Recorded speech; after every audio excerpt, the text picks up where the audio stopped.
ದಲ್ಲಿ ಅವ್ರು ಹೇಳ್ತಾರೆ ಇದು ವಿಲ್ಲಾ ಅಮ್ಮ ವಿಲ್ಲಾ ವಿಲ್ಲಾ ಅತ್ತೆ ವಿಲ್ಲಾ ಹಾಂ ಅದೇನೇ ವಿಲ್ಲಾ ಅತ್ತೆ ವಿಲ್ಲಾ ಅಂದಾಗ ಅವ್ರು ಏನು ವಿಲ್ಲಾ ಅಂದ್ರೇನು ಬಿಲ್ಡಿಂಗು ದೊಡ್ಡ ಬಿಲ್ಡಿಂಗು ಓಕೆ ಏನು ಬರೆದಿದ್ದಾರೆ ಅವರು ಜ್ಞಾನವಿಲ್ಲ ತಕ್ಷಣ ನಾಗತ್ತೆ ಅಂತಾರೆ ಬಡ್ಕೊಳ್ತು ಇದೆಲ್ಲ ಹೇಳ್ಕೋಬೇಕೆ ಡಂಗೂರ ಹೊಡ್ಕೊಂಡು ಅಂತ ಡಂಗೂರ ಹೊಡ್ಕೊಳ್ಳೋ ಅದೇ ಥರ ಬ್ರಾಹ್ಮಿನ್ಸ್ ಬೇಕರಿ ಇದು ನೀವೊಂದು ಓದಬೇಕು ಅದರಿಂದ ನೀವು ಕನ್ನಡ ಭಾಳ ಚೆನ್ನಾಗಿ ಹೇಳ್ತೀರಾ ನಿಮ್ಮ ಕನ್ನಡ ಕೇಳೋದು ಭಾಳ ಇಷ್ಟವಾಗುತ್ತೆ ಯಾವುದಾದ್ರು ಮೊದಲನೇದು ತಗೊಂಡು ಯಾವುದಾದ್ರು ನಿಮ್ಗೆ ಇಷ್ಟವಾದದ್ದು ಅದರಿಂದ ಓದೋದು ಸಾಕು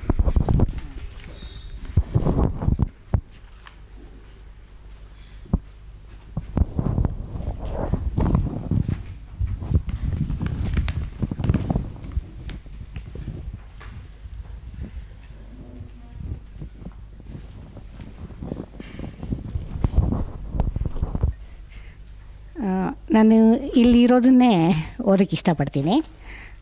ಗುರುವಾಗಿ ಕೈಲಾಸಂ ಮನೆಗೆ ಕೆ ವಿ ಅಯ್ಯರ್ ಒಮ್ಮೆ ಹೋದಾಗ ಅದು ಇದು ಮಾತನಾಡ್ತಾ ಕೊನೆಗೆ ತಮ್ಮ ಜೊತೆಯಲ್ಲೇ ಊಟ ಮಾಡುವಂತೆ ಕೈಲಾಸಂ ಅಯ್ಯರ್ಗೆ ಹೇಳ್ತಾರೆ. ಆಗ ನಡೆದ ಸಂಭಾಷಣೆ ಮತ್ತು ಅಯ್ಯರ್ ಅವರ ವಿವರಣೆ. ಅಡುಗೆ ಚೆನ್ನಾಗಿತ್ತು, ನನಗೂ ಹಸಿವು ಆಗಿತ್ತು. ಪಲ್ಯ ಬಡಿಸಿ, ಚಟ್ನಿ ಬಡಿಸಿ, ಅನ್ನ ಬಡಿಸಿ ಆಯಿತು. ತುಪ್ಪ ಬಂತು. ತುಪ್ಪ, ಹಾಲು, ಬೆಣ್ಣೆ ಅಂದರೆ ನನಗೆ ತ್ಯಾಜ್ಯ ವಸ್ತುಗಳು. They are only for rich ಎಂದು ಅವುಗಳ ಮೇಲೆ ಒಂದು ಪ್ರಿಜುಡಿಸ್ ನನಗೆ. ತುಪ್ಪ ಬೇಡ ಅಂದೆ ನಾನು. ಯಾಕೆ ಗಪ್ ತುಪ್ಪ ಅಂತಲೇ ಮನೆಯಲ್ಲೇ ಬೆಣ್ಣೆ ಕಾಸಿದ್ದು ಮಗು ಮನೇಲೆ ಬೆಣ್ಣೆ ಕಾಸಿದ್ದು ಮಗು ಹಾಕಿಸ್ಕೊ ಅಂದರು ಕೈಲಾಸಮ್ಮ. ಎಂಥದ್ದಾದರೂ ಬೇಡ ಸರ್, ಸಾರಿನ ರುಚಿನೇ ಮುರಿದ್ಬಿಡುತ್ತೆ ತುಪ್ಪ ಎಂದೆ ನಾನು.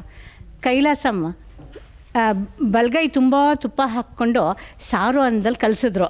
ಒಂದು ತಿಂದ್ರೋ ಇಲ್ವೋ ಮೊದಲು ಮಾಡಿದ್ರು ಮಾತನಾಡೋಕ್ಕೆ.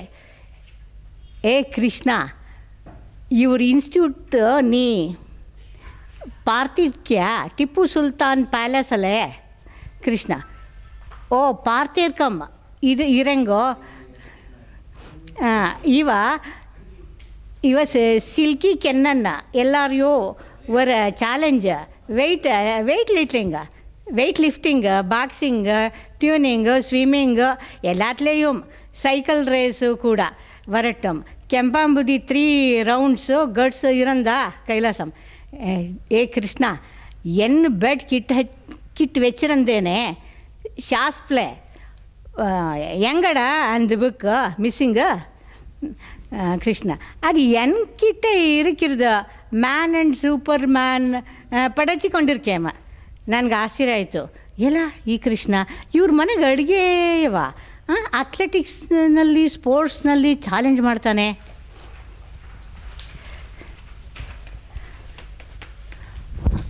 Bernard Shaw's man and super man ಓದ್ತಾನೆ. ಇದೇನು ಆಶ್ಚರ್ಯ ಅನ್ನಿಸ್ತು. ಕೈಲಾಸಂ ನನ್ನ ಕುರಿತು ಮಗು ಲೇಡಿ ವಿಂಡರ್ ಮ್ಯಾರೇಜ್ ಫ್ಯಾನ್ ಓದಿದೆಯಾ ಅಂತ ಕೇಳಿದ್ರು. ಇಲ್ಲ ಸರ್, ಓದಿಯೂ ಇಲ್ಲ, ಕೇಳಿಯೂ ಇಲ್ಲ. ಓ ಗುಡ್ನೆಸ್, ನೀನು ಏನು ಓದೋದೇ ಇಲ್ವೇ? ಎಲ್ಲಿ ಸರ್, ನಂಗೆ ಪುರ್ಸೊತ್ತೇ ಆಗೋದಿಲ್ಲ. ಏನಾದರೂ ಓದಿದ್ರೆ ಫಿಸಿಕಲ್ ಕಲ್ಚರ್ ಬುಕ್ಸ್ ಓದ್ತೇನೆ. ಆ ಕೈಲಾಸಂ ಹೇಳಿದ್ರು, ವೆಂಕಟೇಶು ಲಿಸನ್ ಟು ಮೀ, ಹಾಳಾಗಿ ಹೋಯಿತು. Promise yourself never to go to sleep without reading at least for a couple of hours any good literature. Ibsen, Tolstoy, Shaw, Shakespeare, Shelley, Byron, Keats, Wilde, any good literature. ಏನು ಮಗು, ಏನು ಓದೋದೇ ಇಲ್ವ ನೀನು? ಬರೀ exercise ಮಾಡಿ ಮಜಲ್ ಬೆಳೆಸ್ತಿದ್ದೀಯಾ? Brain ಬೆಳೀಲಿ ಮಗು. ಬಲಿ ಗಾಂಧಿನೂ ಬೇಡ, ಎಮ್ ಕೆ ಗಾಂಧಿನೂ ಬೇಡ, ಪೈಲ್ವಾನ್ ಪಿಳ್ಳಪ್ಪನೂ ಬೇಡ, ಸಾವ್ಕಾರ್ ಬುಳ್ಳಪ್ಪನೂ ಬೇಡ.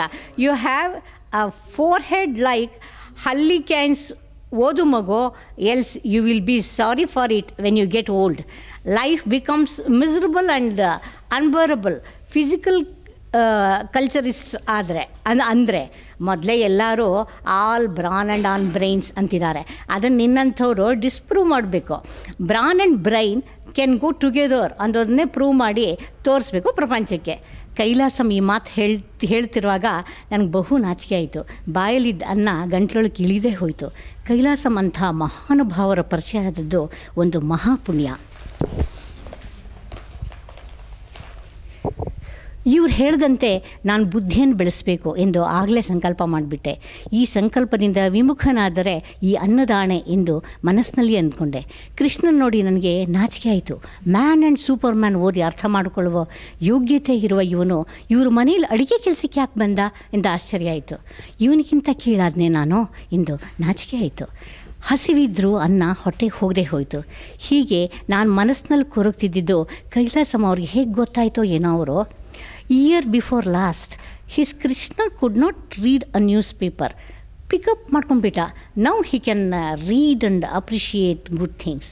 ನಾನು ಏನು ಸರ್ ನೀವು ಹೇಳೋದು, ಫ್ಯೂ ಇಯರ್ಸ್ನಲ್ಲಿ ಹೇಗೆ ಸರ್ ಇಷ್ಟು ಪಿಕಪ್ ಮಾಡ್ಕೊಳ್ಳೋಕ್ಕಾಗತ್ತೆ? ಎಂಟ್ರೆನ್ಸ್ ಎಕ್ಸಾಮಿನೇಷನ್ ಸ್ಟ್ಯಾಂಡರ್ಡ್ ಬರೋಕ್ಕೆ 10-14 ವರ್ಷ ಬೇಕಲ್ವೇ ಸರ್, ಪ್ರೈಮರಿ ಸ್ಟ್ಯಾಂಡರ್ಡ್ನಿಂದ? ಕೈಲಾಸಮ್ ಇಲ್ಲಿ ಬ್ರೈನ್ಸ್ನ ಬ್ರಾಯ್ಲ್ ಮಾಡಿಸ್ತಾರಲ್ಲ ಅದಕ್ಕೆ ಬೇಕು. But when one is serious has application and concentration ಬಹುಬೇಗ ಕಲಿಬಹುದು. ಮೋರೋವರ್ ಮರಿಬೇಡ, this is A person already 22. Observation power, understanding capacity ಇದೆ. ಅಲ್ಲದೆ ಇವನಿಗೆ ನ್ಯೂಸ್ ಪೇಪರ್ಸು ಮ್ಯಾಗ್ಝೈನ್ಸ್ ಓದೋದಕ್ಕೆ ಸ್ವಲ್ಪ ಬರ್ತಿತ್ತು. ನಾನು ಕೆಲವು ಬುಕ್ಗಳನ್ನು ಓದಿ ತೋರಿಸಿದ ಮೇಲೆ ಅವನಿಗೆ ಚಪ್ಪಲ ಹತ್ಬಿಡ್ತು. ತಾನೇ ಓದ್ಕೊಂಡು ಅರ್ಥ ಮಾಡ್ಕೊಂಡ.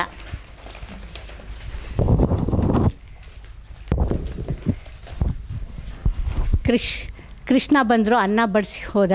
ಕೈಲಾಸಮ್ ಅಷ್ಟೆಲ್ಲ ಅನ್ನ ಸಾರಿನಲ್ಲಿ ಕಲಿಸಿದ್ರು. ಶಾರೆ ತುಪ್ಪ ಹಾಕಿಸ್ಕೊಂಡ್ರು. 3 ತುತ್ತು ಮಾತ್ರ ತಿಂದು ಮಿಕ್ಕಿದ್ದೆಲ್ಲನೂ ಒಂದು ಪಕ್ಕಕ್ಕೆ ತಳ್ಳಿಬಿಟ್ರು. ಮತ್ತು ಅನ್ನ ಹಾಕಿಸ್ಕೊಂಡ್ರು. ನನ್ನ ಎಲೆಯಲ್ಲಿ ಮೊದಲು ಬಡಿಸಿದ ಅನ್ನ ಹಾಗೇ ಉಳಿದಿತ್ತು. ತುತ್ತು ಕೂಡ ಎತ್ತಿರಲಿಲ್ಲ. ಹೊಟ್ಟೆ ಏನೋ ಹಸಿದಿದ್ದರೂ ಮನಸ್ಸು ಮಾತ್ರ ಬೇರೆ ಯೋಚನೆಯಲ್ಲಿತ್ತು, ನಾಚಿಕೆಯಲ್ಲಿತ್ತು. ಭಗವಾನ್ ಶ್ರೀರಾಮಕೃಷ್ಣರು ಸ್ವಾಮಿ ವಿವೇಕಾನಂದರಿಗೆ ಹೇಳಿದ ಒಂದು ಮಾತು ಜ್ಞಾಪಕಕ್ಕೆ ಬಂತು. ಶಿಷ್ಯನು ಗುರುವನ್ನು ಹುಡುಕಿಕೊಂಡು ಹೋಗಬೇಕಾಗಿಯೇ ಇಲ್ಲ, ಶಿಷ್ಯನು ಉಪದೇಶವನ್ನು ಗ್ರಹಿಸಿ ಅನುಷ್ಠಾನಕ್ಕೆ ತರಲು ಯೋಗ್ಯನಾಗಿರುವನೆಂದು ಕಂಡ ಹೊತ್ತಿನಲ್ಲಿ ಗುರು ಅವನಿಗೆ ತಾನಾಗಿಯೇ ಬಂದು ಕಾಣಿಸಿಕೊಳ್ಳುತ್ತಾನೆ ಎಂದು. ಆಗ ಹೀಗೆ ಅಹಂ ಮುರಿಯುವಂತೆ ನನಗೆ ಮಹಾ ಉಪದೇಶವನ್ನು ಕೊಟ್ಟ ಕೈಲಾಸಂ ಅವರಿಗೆ ಮನಸ ಶ್ರೀ ಗುರುಭ್ಯೋ ನಮಃ ಎಂದು ನಮಿಸಿ 4 ತುತ್ತು ತಿಂದೆ. ಧನ್ಯವಾದಗಳು.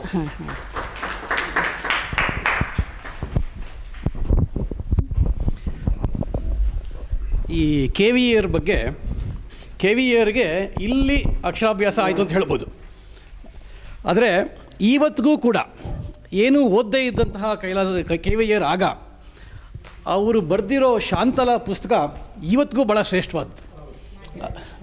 ನಡರಣಿ ಶಾಂತಲ ಅದೊಂದೇ ಅಲ್ಲ, ಈ ರೀಡರ್ಸ್ ಡೈಜೆಸ್ಟ್ನಲ್ಲಿ ಈ ಸಣ್ಣ ಸಣ್ಣ ಕಥೆಗಳು ಬರುತ್ತೆ, ಪುಟ್ಪುಟ್ಟದಾಗಿ ಒಂಥರ ಮನ ಕಲ್ಕೋವಂಥ ಕಥೆಗಳು ಎಷ್ಟೋ ಇರುತ್ತೆ.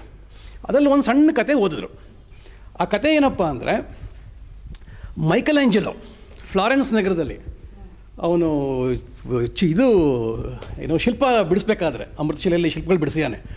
ಅವನಿಗೆ ಕೊಟ್ಟಂತಹ ಕೆಲಸ ಏನಪ್ಪ ಅಂದರೆ, ಸುಮಾರು 20 ವರ್ಷ ಮಾಡಿದ್ದಾನಪ್ಪ ಕೆಲಸನ. ಯೇಸು ಕ್ರಿಸ್ತನ ಬಾಲ್ಯದಿಂದ ಹಿಡಿದು ಕೊನೆ ತನಕ ಎಲ್ಲ ಚಿತ್ರಗಳನ್ನ ಇದ್ರ ಮೇಲೆ ಸೀಲಿ ಮೇಲೆ ಹಾಕಿದ್ದಾರೆ ಹಂತಗಳಲ್ಲಿ. ಅವನಿಗೆ ಒಬ್ಬ ಮಾಡಲ್ ಬೇಕಿತ್ತು. ಸೊ ಬೇಬಿ ಇನ್ಫ್ಯಾಂಟ್ ಜೀಸಸ್ದು ಒಬ್ಬ ಮಾಡಲ್ ಬೇಕಿತ್ತು. ಅವನು ಎಲ್ಲ ಊರೆಲ್ಲ ಹುಡುಕಾಡಿ ಕೊನೆಗೆ ಅದಕ್ಕೆ ಸೂಟ್ ಆಗುವಂಥ ಒಂದು ಒಳ್ಳೆ ಮಾಡಲ್ ಮಗುನ ಕರ್ಕೊಂಡು ಬಂದು ಅದನ್ನು ಮಾಡಲಾಗಿ ಇಟ್ಕೊಂಡು ಕೆತ್ತಾನಂತೆ. ಕೆತ್ತಿದ ಮೇಲೆ ಆ ಕೆಲಸ ಮುಗೀತು. ಇನ್ನು ಮಿಕ್ಕಿದ್ದೆಲ್ಲ ಕೆತ್ತಾ ಹೋಗ್ತಾನೆ. ಕೊನೆಗೆ ಯಾರು ಹಿಡ್ಕೊಡೋದು ರೂಪದರ್ಶಿ ಇದೆ. ಅರ್ನೆಸ್ಟ್ ಅನ್ನೋ ಹುಡುಗ ಕ್ರೈಸ್ತನ ಯಾರು ಹಿಡ್ಕೊಡೋದು ಅವ್ರ ಹೆಸರು ಜುದಾಸಂದು ಒಂದು ಚಿತ್ರ ಬೇಕಿತ್ತು, ಎಂಜಲ್ ಕಾಸಿಗೆ. ಆ ಜುದಾಸಂದು ಮಾಡಲ್ ಹುಡ್ಕೋದಕ್ಕೆ ಅಂತ ಮತ್ತೆ ಹೋಗ್ತಾನೆ.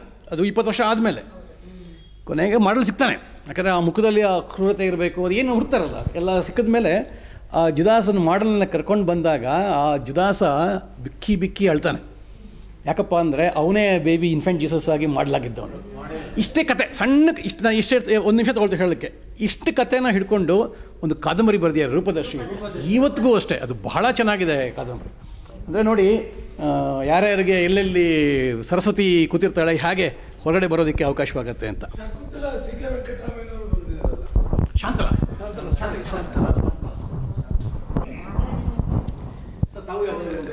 ಇಲ್ಲ, ನಾನು ಸಾಮಾನ್ಯವಾಗಿ ಒಬ್ಬ ಕಾರ್ಯಕರ್ತನೇ ಅಷ್ಟೇ ಹೊರತು ಸಾಹಿತ್ಯದ ಬಗ್ಗೆ ಆಗಲಿ ಯಾವುದೇ ವಿಷಯದ ಬಗ್ಗೆ ಆಗಲಿ ಆಳವಾಗಿ ಯೋಚನೆ ಮಾಡಿದವನು ಅಲ್ಲ, ತಿಳ್ಕೊಂಡವನು ಅಲ್ಲ.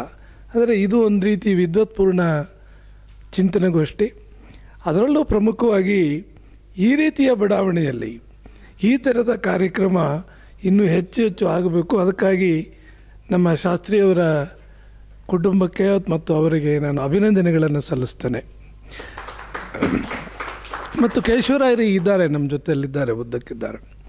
ಜೊತೆಗೆ ನಮ್ಮ ಶಂಕರಪುರದಲ್ಲಿ VS ಕೃಷ್ಣಯ್ಯವ್ರ ಮನೆ ಪಕ್ಕದಲ್ಲಿ ಸೇತುರಾವ್ ER ಸೇತುರಾವ್ ಕೈಲಾಸಂ ಅವರ ಎಲ್ಲ ಮಾತುಗಳನ್ನು ತಾವು ಬರ್ಕೊಂಡು ಅವರು ಪ್ರಜಾವಾಣಿಯಲ್ಲಿದ್ದಾಗ, ಡೆಕ್ಕನರಲ್ಲಿದ್ದಾಗ ಅದನ್ನು ಪ್ರಕಟಣೆ ಮಾಡುವ ಮೂಲಕ, ಆಮೇಲೆ ಅವರು ಹೋದ ಮೇಲೆ ಅವರು ಏನೇನೆಲ್ಲ ಹೇಳ್ತಾ ಇದ್ದರು ಅದನ್ನು ಬರ್ಕೊಂಡಿದ್ದು ಅದನ್ನು ಪುಸ್ತಕ ರೂಪದಲ್ಲಿ ತಂದರು. ಹಾಗೆ ಹೇಳೋಕ್ಕೆ ಹೋದರೆ ಕೈಲಾಸಂ ಅವರ ಸಕ್ಸಸ್ಸರ್ರೇ ನಮ್ಮ ER ಸೇತುರಾಮ್ ಅವರು. ಕೇಶವರಾವ್ ಅವರು ಆಮೇಲೆ ಬಂದದ್ದು, ಈಗಲೂ ನಮ್ಮ ಜೊತೆಯಲ್ಲಿದ್ದಾರೆ, ಮಾತಾಡ್ತಾರೆ. ಒಂದು. ಎರಡನೇದು, ನಮ್ಮ ಮಧುವನದ ಬಗ್ಗೆ ನಮ್ಮ ಸ್ನೇಹಿತರು ಹೇಳ್ತಾಯಿದ್ರು. ಮಧುವನದ ಜೊತೆಗೆ ಇನ್ನೊಂದು ಚಾಮರಾಜಪೇಟೆ 5ನೇ ರಸ್ತೆ ವೃತ್ತ ಇದೆಯಲ್ಲ, ಈಗ ಗುರುತಿಡದೇ ಇರುವಂಥ ಒಂದು DVG ಪ್ರತಿಮೆ ಸ್ಥಾಪನೆ ಮಾಡಿದ್ದಾರೆ ಯಾರು, ಅದು TAP ಆರ್ಕ್ಯಾಡ್ ಅಂತಲೋ ಏನೋ ಇದೆ ಅಲ್ಲಿ ಮೇಲ್ಗಡೆ. ಅದರ ಪಕ್ಕದಲ್ಲಿ ಕೈಲಾಸಂ ಇದ್ದರು, ಅಲ್ಲಿನೂ ಅವರು ವಾಸ ಇದ್ದರು ಅನ್ನೋದು ಹಿಂದೆ ಹಿರಿಯರು ಹೇಳ್ತಾ ಇದ್ದದ ಮಾತು. ಅದನ್ನು ನಾವು ತಿಳ್ಕೊಳ್ಬೇಕು ಅಂತೇಳಿ ನನಗೆ ಅನ್ನಿಸ್ತದೆ. ಒಟ್ಟಾರೆ ನನಗೆ ಈ ರೀತಿಯ ಚಿಂತನೆಗೋಷ್ಠಿ ಏನಿದೆ ಅದರಲ್ಲೂ ನೀವು ಜನರನ್ನು ಪ್ರಚೋದನೆ ಮಾಡಿ ಅವರನ್ನು ಎಳೆದು ಮಾತನಾಡಿಸ್ತಾ ಇದ್ದೀರಿ ಮತ್ತು ಟಿಪ್ಪಣಿ ಕೊಟ್ಟಿದ್ದೀರಿ. ನಮ್ಮಂಥ ನಿರಕ್ಷರ ಕುಕ್ಷಿಗಳನ್ನು ಇದನ್ನು ನೋಡಿಕೊಂಡಾರು ಮಾತಾಡಿ ಅಂತ ಹೇಳ್ತಾ ಇದ್ದೀರಿ. ಇದು ಭಾಳ ಪ್ರಮುಖವಾದ ವಿಚಾರ. ಕನ್ನಡದ ಕೆಲಸ ನಾವು 100 ವರ್ಷ ಕಂಡ ಸಾಹಿತ್ಯ ಪರಿಷತ್ತನ್ನು ನಾವು ನೋಡಿದ್ದೇವೆ. ಅದರ ಜೊತೆಗೆ ಕೆಲಸ ಮಾಡ್ತಿರೋ ಅನೇಕ ಸಂಘ ಸಂಸ್ಥೆಗಳು ನೋಡ್ತಾ ಇದ್ದೇವೆ. ಆದರೆ ಈ ರೀತಿಯ ಒಂದು ಬೇರುಗಳನ್ನು ಭದ್ರ ಮಾಡುವ ಚಿಂತನಗೋಷ್ಠಿಗಳು ಹೆಚ್ಚು ಆಗ್ತಾ ಇಲ್ಲ. ಈ ಬೇರುಗಳನ್ನು ಭದ್ರ ಮಾಡಿ ಇದಕ್ಕೆ ನೀರು ಗೊಬ್ಬರ ಹಾಕಿದರೆ ಕನ್ನಡದ ಸ್ಥಿತಿ ಇವತ್ತಿಗಿನ್ನ ಉತ್ತಮವಾಗ್ತದೆ ಅಂಥೇಳಿ ಅಂದ್ಕೊಂಡಿದ್ದಾನೆ. ನಾವೀಗೆಲ್ಲಿ ಪರಿಷತ್ತಾಗಲಿ ಮತ್ತೊಂದು ಸಂಸ್ಥೆ ಅಲ್ಲೆಲ್ಲ ವಿದ್ವಾಂಸರ ಗೋಷ್ಠಿಗಳಾಗ್ತಾಯಿದೆ. ಮೇಲ್ಗಡೆ